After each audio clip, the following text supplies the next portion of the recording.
Two tigers showed up on African savanna. They roared loudly, and all the animals were shocked. The tigers hunted ruthlessly. Wherever they went, there was chaos. No matter if it was a wild beast, a warthog, or an antelope, they all died from one strike. In just one day, the two tigers killed nearly 30 animals. As we all know, there are no tigers living in Africa. The reason why this happened all started with an experiment. The initiator of the experiment was named John. He released a male and a female tiger onto the African savanna. The animals here had never seen tigers before, but when they met them, their instinct made them run away. The two tigers chased after them. In a short time, the two tigers subdued their prey together. The process was fierce and swift. In a moment, the captured prey was eaten. Not satisfied with that, they then targeted the wild beast. The wild beast had horns like blades and weighed more than 800 pounds. The two tigers acted separately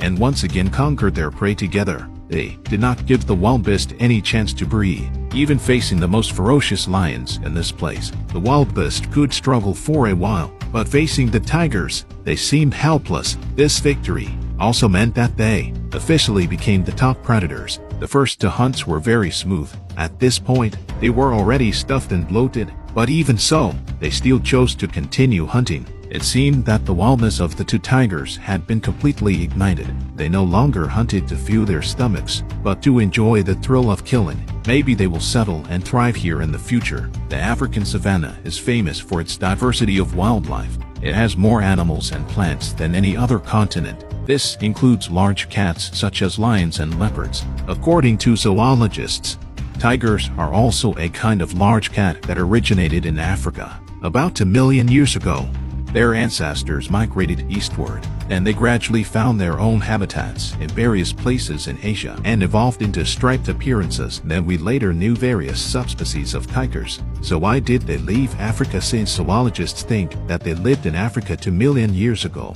You know, every species is very attached to its homeland. Humans are like this, and so are animals, not to mention a beautiful home with abundant resources. So I personally think that if they hadn't suffered a huge blow, they wouldn't have made the migration move. My personal opinion is that millions of years ago, tigers and lions had a big battle for supremacy. In the end, lions defeated tigers. But lions also suffered huge losses. As the victors, lions hated tigers to the bone. So every time they saw tigers, they would kill them, and tigers had to migrate away from here for survival. The result of this experiment may also be a repeat of history.